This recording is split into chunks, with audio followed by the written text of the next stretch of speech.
下班回到家，看到神明厅的红灯笼亮着，爸妈坐在藤椅上看8点档，等你一起吃顿热腾腾的晚饭，这曾经是我们心底最踏实的幸福。但当长辈面对满桌好菜却无动于衷时，你真的看懂他们身体发出的信号了吗？在我们传统的观念里，能吃就是福，所以当看着爸妈大口大口的吃饭，做儿女的心里才踏实。一旦老人家拒绝饮食，我们第一反应就是慌了，急急忙忙带着他们跑遍各大医院做检查，甚至花大钱买名贵补品应喂。看着老人家被冷冰冰的仪器折腾，我们心里像刀割一样，总以为只要多吞一口饭，生命就能被留住。但其实，当一叠厚厚的检查报告都查不出病因时，这根本不是单纯的肠胃生病，也不是他们在闹脾气。生命是一场庄严的旅程，身体会用它独特的方式，向最亲近的人传递下车的讯息。我将从佛学4大皆空的视角，带你读懂长辈生命倒数时，身体发出的温柔暗号。如果你家里有年过50的长辈，请你一定要耐着性子看完。这短短的几十分钟，能帮你提前解开亲人的生死密码，让你在面对生命的无常时，不再充满恐惧，少留一辈子的遗憾，多尽一份圆满的孝心。在无常到来时，也能懂得从容放手，好好道别。我们先从生命最根本的运作来说起。我们常说，人是吃五谷杂粮长大的。在传统中医的观念里，食物进到肚子里，需要靠我们体内的阳气去消化它，转化它，变成维持我们生命的精气神。你可以把我们的脾胃想象成一个传统农家煮饭的大灶台，而阳气就是灶台底下那把熊熊燃烧的木柴，有火，饭才能煮熟，水才能烧开，身体这个小宇宙才能获得源源不绝的能量，支撑着老人家每天去公园散步，去庙口跟老朋友泡茶开讲。但是，当一个人的生命即将走到尽头的时候，这把火就快要熄灭了。脾胃失去了消化的能力，自然就没办法处理吃进去的食物。这不是吃药打针就能好的病，这是生命不可逆的自然规律。但如果我们把视角拉高，用佛法的智慧来看，这一切就更加通透，也更加令人释怀了。佛家常说4大皆空，这4大指的是地、水、火、风。我们的身体其实就是这4大元素暂时凑在一起的臭皮囊，它只是一个让我们在人间修行的载体，是一个暂时借住的老房子。在80田的理论中，我们的神识也就是灵魂，因为过去世的业力牵引，暂时寄居在这个肉身里。当这身的缘分尽了，4大就会开始分离。当地大开始分离的时候，也就是我们的骨骼和肌肉会开始失去支撑力。老人家会觉得身体非常沉重，像是被一座大山压着，或者像是一条吸满水的厚棉被，连在床上翻个身都需要别人帮忙。这时候他们会感到莫名的恐慌。当水大开始分离的时候，血液和体液逐渐干涸，老人家会出现嘴唇严重干裂，流出粘稠的冷汗，甚至眼泪会不受控制地流下来。这不是因为悲伤，而是体内的水分正在散失。当火大开始分离的时候，也就是我们的体温和消化能力激增下降，老人家的手脚会变得异常冰冷，原本总是温暖厚实的掌心失去了温度，就算盖着厚厚的棉被也无济于事。这时候吃进去的食物再也无法转化。最后，当风大分离的时候，呼吸会变得急促费力，喉咙里甚至会发出呼噜呼噜的声音。在佛教里，这被视为最后一口气即将散去的征兆。万事万物都逃不过尘，住、坏、空的规律。人的生老病死也是一样。当生命这趟旅程准备要结账下车的时候，我们身体这栋老房子也到了要彻底拆除的阶段。你试着想象一下，一栋准备要拆掉的老房子，你还会大费周章地去给它接新的水管、牵新的电线、浇一桶新的瓦斯吗？当然不需要了。同样的道理，当神使准备要离开这具躯壳，四大开始分离的时候，最先衰退的往往就是火大，消化功能全面停摆，身体会本能地拒绝阳间的烟火气，因为它已经不再需要这些世俗能量的供应了。这具肉身正在进行最后的清理，把不再需要的尘垢排空，准备将干净的神识交还给天地。所以当长辈突然开始吃不下饭，甚至连喝一口温水都会剧烈的呛到，这真的不是他们在闹脾气挑食，也不是普通的肠胃生病，这是四大正在慢慢解体，是这栋老房子正在悄悄地切断电源。这是诸佛菩萨或者是宇宙的慈悲法则，在给阳间的亲人发出最后的温柔提醒，告诉你时间不多了，请放下世俗的执念，好好的陪伴，好好的道别吧。为了让你更明白这其中的道理，我想先跟你分享一段民国初年禅宗山林里非常动人且深具启发的真实公案。在深山的一座古刹里，有一位一生严守戒律、过午不食的老禅师。他一生参禅打坐，听着晨钟暮鼓，对世间的繁华早已看淡。有一天中午，大殿的钟鼓声刚响过，身边伺候的小沙弥端来了一碗简单的斋饭，里面只有几片青菜和一块豆腐。小沙弥发现师父吃饭的时候把那口简单的饭菜含在嘴里，嚼了半天，眉头微皱，却怎么也吞不下去。更反常的是，平常碗里从不留一粒米，无比爱惜物命的老禅师居然拿了一个空碗，把饭菜分出一大半，用那双枯瘦颤抖的手将那个碗轻轻放在了木窗台上。那天午后的阳光斜斜地照进寮房，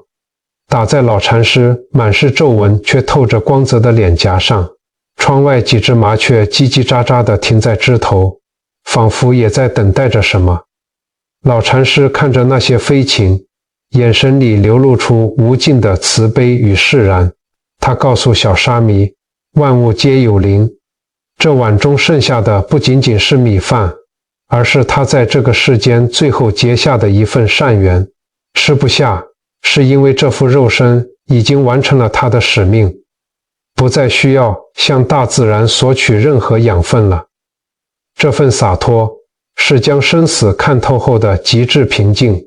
小沙弥一看，急得掉下眼泪。他以为师父病入膏肓，连神志都不清醒了，甚至想要跑下山去找大夫。但老禅师却异常平静，他的眼神清澈如水，没有一丝一毫的恐惧。他摸摸小沙弥的头，笑着说：“孩子，莫哭，我这具臭皮囊的火大已经熄灭，化不开这人间的五谷了。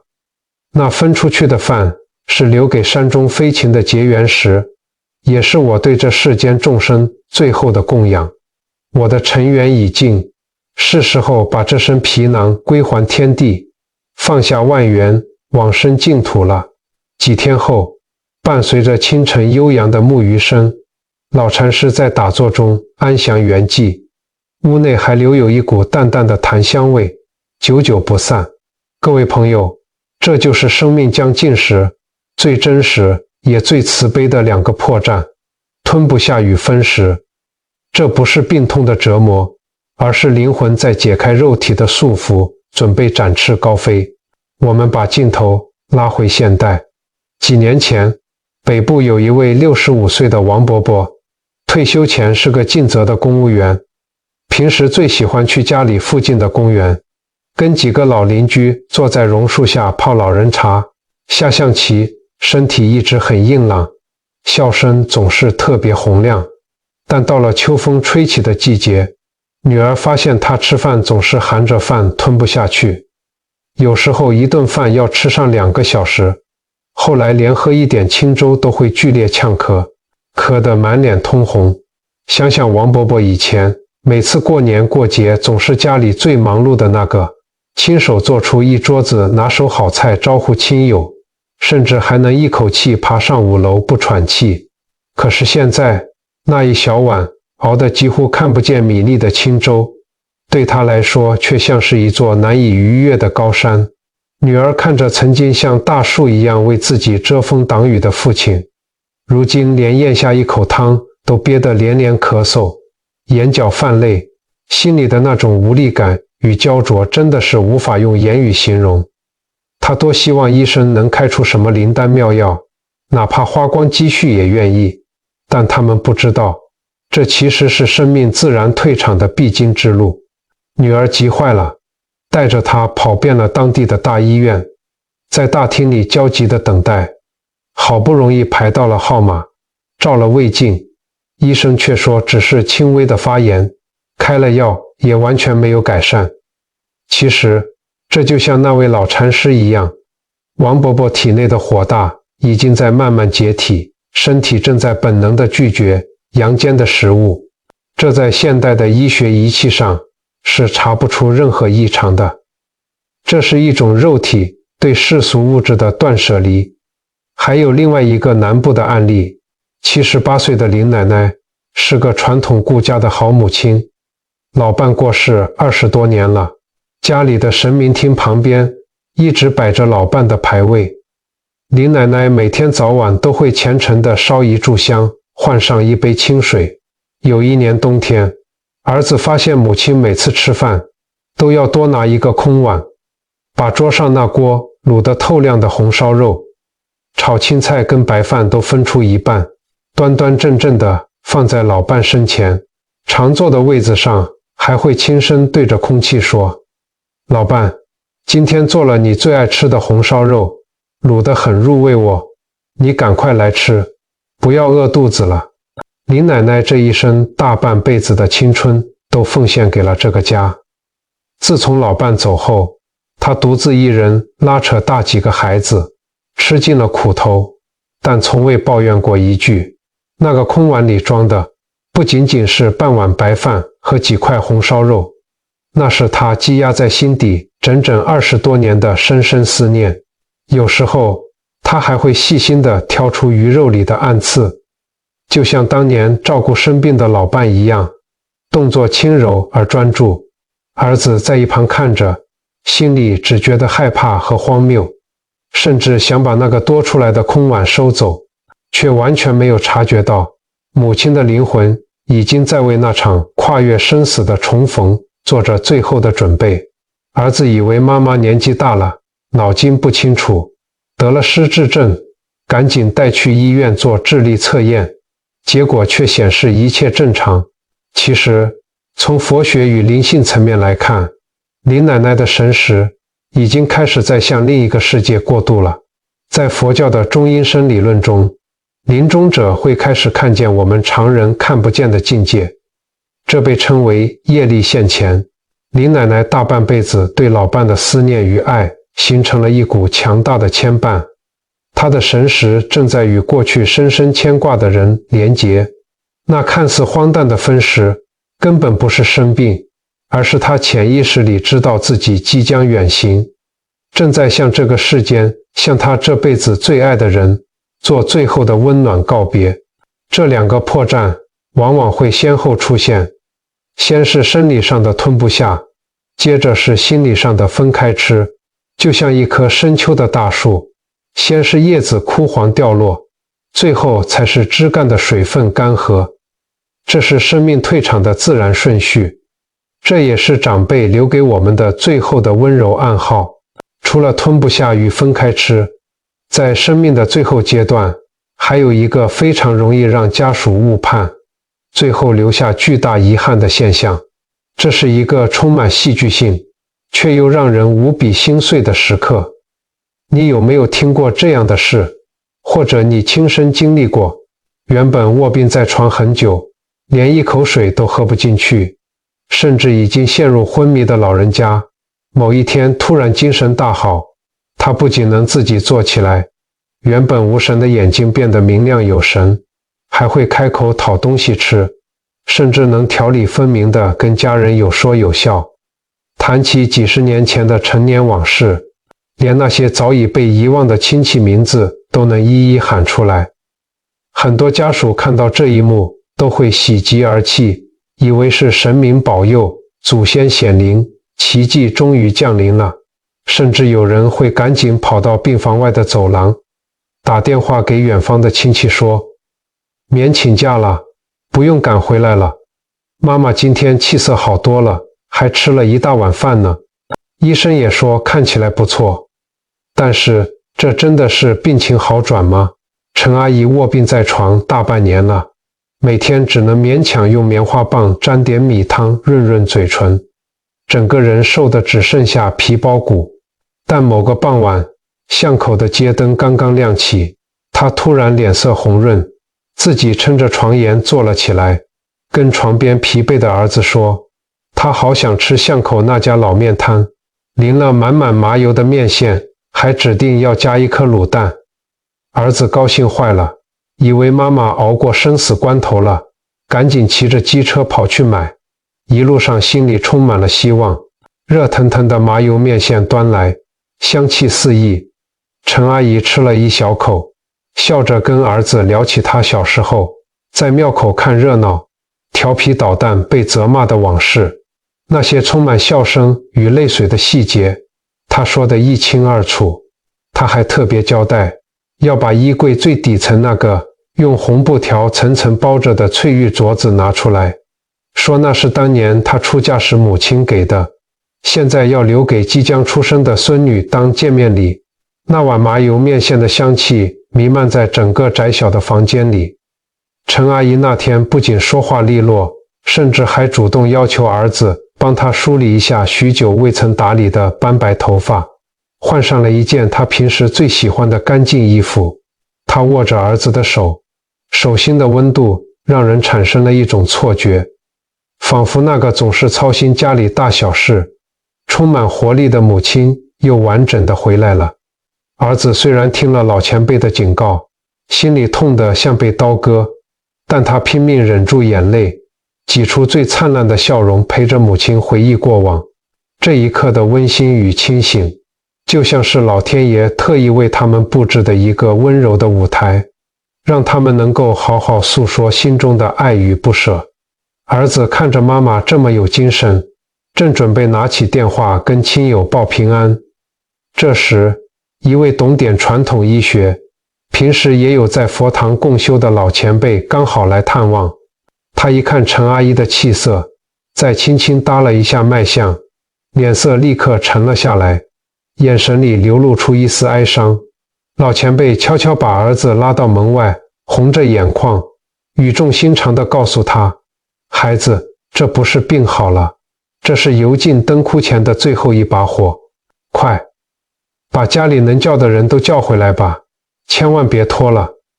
儿子听到这句话，仿佛五雷轰顶，但他强忍着内心撕裂般的悲痛，他听懂了。他没有进去拆穿，也没有表现出慌张让母亲担忧，而是顺着妈妈的心意，让全家人都围在床边，陪她说说笑笑，听她交代完每一件微小却重要的事。当天半夜，陈阿姨在睡梦中平静地停止了呼吸，因为看懂了这个信号，儿子没有错过最后的道别，也没有让母亲带着牵挂离开。在传统中医里，这种现象叫做残阳外越，就像一盏古老的油灯，在灯油即将完全耗尽，火苗快要熄灭的那一瞬间，会突然爆发出异常明亮的火光，然后彻底熄灭。如果我们用佛法的智慧来看，这其实是宇宙极大的慈悲。当长辈的神识准备脱离肉体时，会将体内仅存的风大，也就是呼吸与气，还有火大，也就是微弱的能量，做最后一次集中的爆发。老天爷硬是挤出了这最后一点点的时间与清醒，不是为了捉弄满心期待的家属，而是为了解开世间的牵挂，让这辈子的业力能有一个圆满的交代。这是为了让长辈能清醒地交代遗言，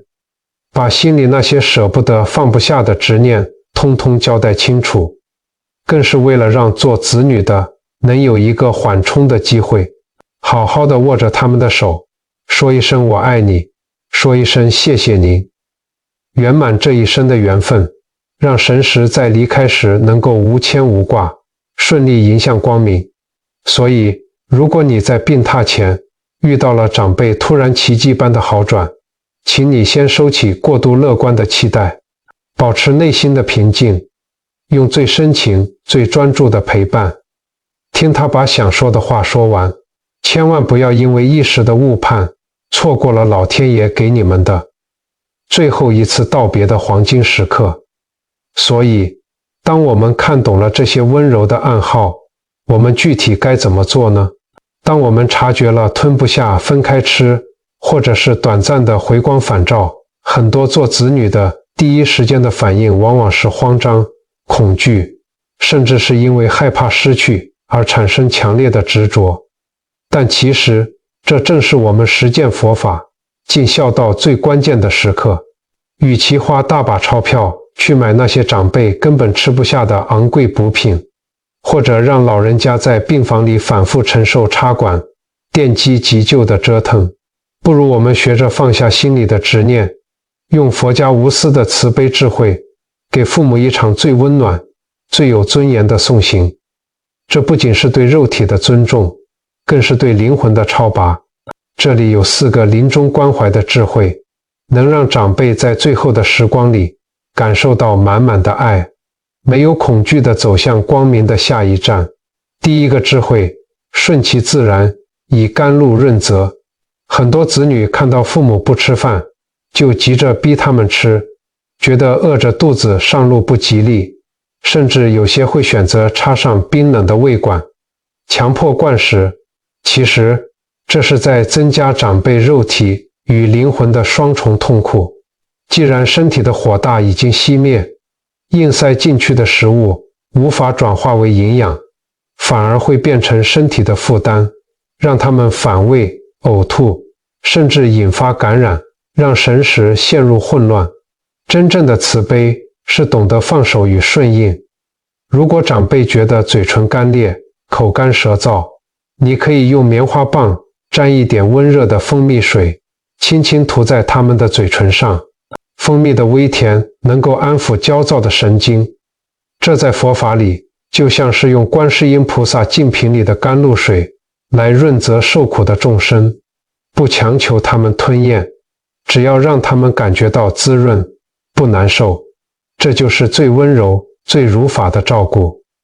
第二个智慧，顺应心境，不破坏他们的时空。临终前的长辈有时候会说些我们听不懂的话，比如他们可能会指着空荡荡的墙角说，看到已经往生多年的老邻居站在那里，或者开心地说要去山上采果子，要去当地的观音亭拜拜了。很多儿女听了心里发毛，会急着大声纠正，妈，您在胡说什么？老邻居早就走了，千万不要这样。在佛学的80田与中阴身观点里，这不是幻觉，这是他们的神识正在回顾这一生的业力种子，或者他们的感知已经跨越了我们所在的维度。这时候我们要做的就是温柔的倾听和陪伴。你可以双手握着他的手，顺着他的话说，妈，那您去庙里拜拜，记得慢慢走，佛祖会派莲花来接您哦。用这种顺应与安抚的方式，让他的神识得到极大的安宁，减少他们对未知境界的恐惧。第三个智慧，净化道场，守护最后的安宁。老人家到了生命的最后阶段，4大逐渐崩解，他们的神识会变得异常敏锐而脆弱。太刺眼的光线，太嘈杂的声音，亲人在床边激动地哭喊摇晃，都会让他们的心神感到极度的痛苦与不安，甚至会牵动他们不好的业力，让神识堕入痛苦的境界。把刺眼的大灯关掉，点一盏光线柔和的黄色小夜灯，这象征着指引灵魂的光明。把电视机关掉，家人说话的声音也要放轻，可以在床边轻轻播放一些大自然的流水声，或者是柔和稳定的佛号声，让长辈在这种平静慈悲的磁场里慢慢放下对世俗的眷恋，心无挂碍地离开。第4个智慧，圆满因缘，放下最后的牵挂，这是最重要的一步。很多人走到生命的尽头，心里还挂念着一些没解开的结，这在佛教里叫做业结未解，可能是担心某个还没成家的孙子，也可能是想见某个因为误会而多年未见的亲属，甚至是几十年前借给别人的一笔小钱，一句还没说出口的抱歉。趁着长辈还有意识，还有微弱力气的时候，我们要主动去引导。爸，您心里还有什么放不下的挂念吗？如果他们虚弱的说不出来，你可以用心去猜测，把可能的人事物一一念出来，让他们点头或轻轻握握你的手来确认。这在佛教里叫做解愿释结，帮他们把这辈子欠的挂念的通通圆满了，向他们保证会照顾好留下来的家人，他们才能真正安心地放下万缘，踏上下一段光明的旅程。佛法在世间，不离世间觉。我们今天讲了这么多关于生死，关于四大分离，关于中阴身的道理，不是为了让大家听完之后心里觉得沉重、恐慌或者充满压力。相反地，佛法的智慧是为了让我们在当下就能活得更清醒、更有爱。生死这门课，不是等长辈躺在床上了才开始学，那往往已经太迟了。真正的修行，是要在我们日常生活的每一个微小瞬间去练习、去体会、去珍惜。如果你听完今天的分享，心里有些触动，脑海中浮现了父母充满皱纹的脸庞，我为你准备了3个今天立刻就能做的微行动清单，不用花半毛钱，也不需要准备什么复杂的贡品仪式，只要你带着一颗真诚感恩的心。第1个微行动，一顿饭的关心练习。我们现在跟父母吃饭，是不是总是一手拿着饭碗，一手划着手机屏幕，或者是眼睛直勾勾地盯着电视看8点档？长辈问话时，只是敷衍地搭几句话。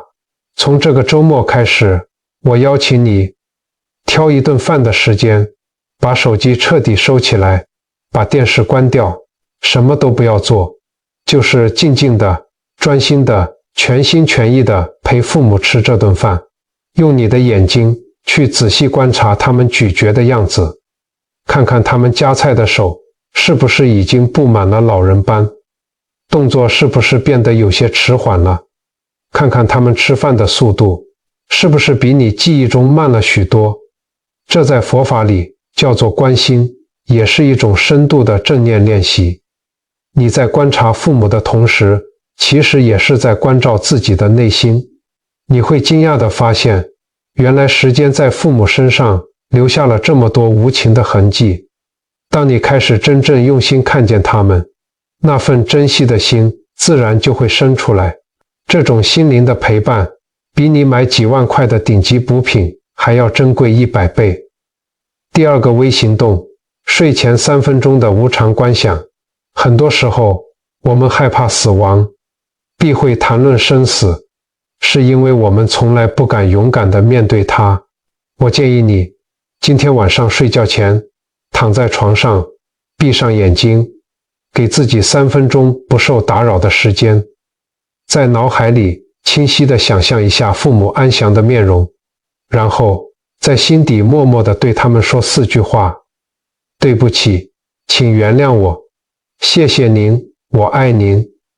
最后，在心里轻轻的、充满爱意的跟他们道一声别。你可能会觉得这很奇怪，父母明明还健在，为什么要现在道别？其实，这是一种佛教里非常重要的无常观练习。佛陀教导我们，生命只在呼吸之间。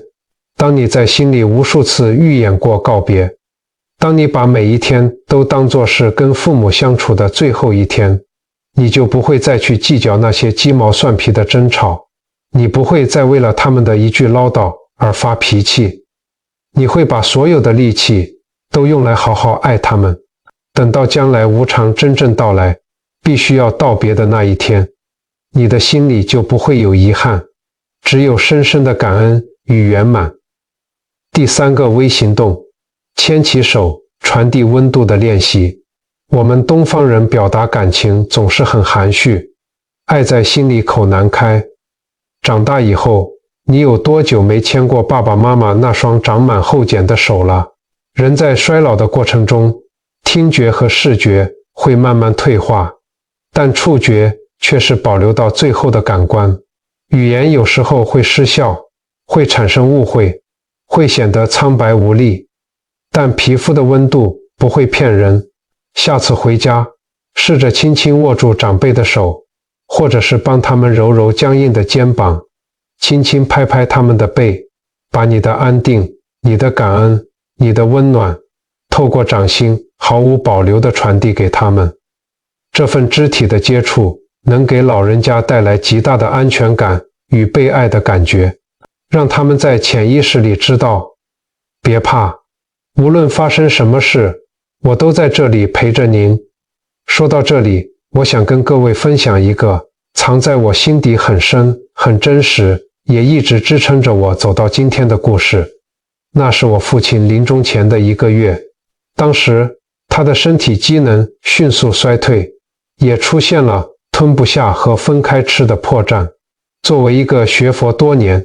长期关注生命教育的人，我心里很清楚，他老人家这栋老房子真的要拆了，他的4大正在崩解，他对这个世间的缘分正在一点一滴的流逝，神识准备要离开了。当时的我很挣扎，虽然现代医疗有很多插管，急救的方法可以延长他的心跳，但作为一个懂得佛法无常的儿子，我知道那只会增加他的痛苦。最后，我没有叫救护车，也没有让他去承受冰冷仪器的折腾。我选择放下手边所有的工作，向公司请了长假。每天我就陪他坐在家里那座充满回忆的传统3合院里，看着早晨的阳光慢慢洒满整个院子，听着微风吹过屋瓦的声音，我给他泡他这辈子最爱喝的洞顶乌龙茶。虽然他每次只能勉强用干燥的嘴唇沾一沾那金黄色茶汤的香气，根本喝不下去，但他闻到那个熟悉的味道，紧皱的眉头就会慢慢舒展开来。我陪他听他最爱听的传统歌仔戏，听收音机里唱着薛平贵与王宝钏的故事，那些充满江湖道义与悲欢离合的唱段陪伴了他一辈子。虽然他常常听着听着就沉沉地睡着了，但我知道他的心里是安定的，因为最爱的人就在身边。那几天，3合院里的老桂花树开得特别茂盛，微风一吹，满院子都是淡淡的清香，仿佛也在温柔地送别这位善良的老人。父亲躺在摇椅上，虽然身体虚弱的连抬起手的力气都没有，但每当我为他擦拭脸庞时，他总是会努力地牵动嘴角，给我一个安慰的笑容。他告诉我，人这一辈子不在于赚了多少钱，当了多大的官，而在于闭上眼睛的那一刻，心里能不能坦坦荡荡，了无遗憾。这些话语伴随着老收音机里咿咿呀呀的戏曲声，深深地刻在了我的灵魂里，成为了我往后余生做人处事的指路明灯。有一天下午，微风轻轻吹过院子里的桂花树，带来一阵清香，阳光特别温暖。他突然微微睁开眼睛，精神看起来出奇的好。这就是我们前面说的回光返照。他看着我，眼神里没有对死亡的恐惧，只充满了慈爱与平静。用微弱却清晰的声音说：孩子，我这辈子没什么大遗憾了，有你这么个懂事又孝顺的儿子，我心满意足。你只要记住，做人要善良，要懂得行善积德，不要跟别人计较，这就够了。我紧紧握着他那双消瘦的手，眼泪忍不住一直掉，滴在他的手背上。我忍着哽咽对着他说：爸，您教我的，我记了一辈子，永远都不会忘。您放心走，家里一切有我，跟着菩萨的光走，不要害怕。几天后的一个夜晚，伴随着房间里轻柔的阿弥陀佛圣号，父亲在睡梦中嘴角带着一抹淡淡的微笑，非常安详地停止了呼吸。他走得很干净，没有痛苦，就像是睡着了一样。现在回想起来，每当我想念父亲，我心里没有子欲养而亲不待的巨大悲哀，也没有错过最后一面的痛苦懊悔。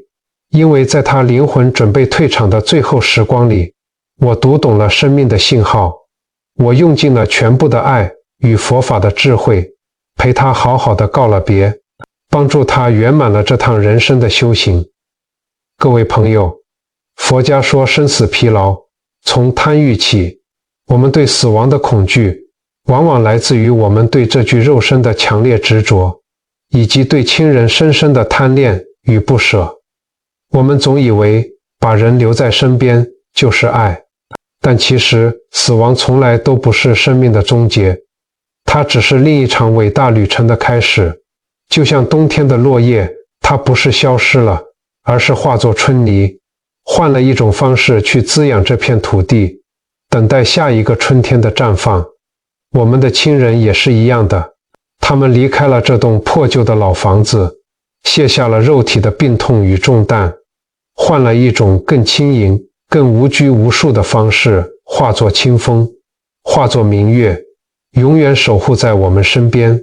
只要我们的心里还有爱，他们就从未真正离开。如果你也被这些真实的故事触动，如果你心里也有一份对家人的牵挂，我真心邀请你在底下的留言区写下一句：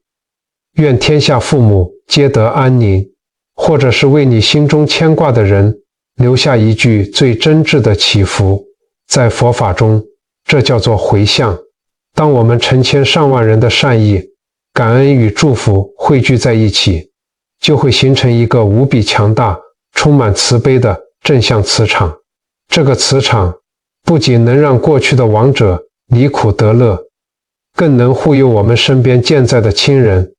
保佑他们平安健康，消除灾难。把这份温暖的智慧分享给身边年过50或者家里有长辈的朋友吧。你的这一个微小动作也是一种法布施，或许就能拯救一个即将陷入恐慌的家庭，让他们少留一生遗憾，多尽一份圆满的孝心。愿天下所有的长辈都能被这个世界温柔以待，愿我们在面对无常时都能拥有一份从容与坦然。如果今天的内容带给了你一点心灵的平静与生命的启发，也恳请你结个善缘，按赞、订阅、分享，让我们一起在修心与尽孝的路上结伴同行，把这份爱与佛法的智慧传递给更多有缘人。我是你的老朋友，我们下次再见。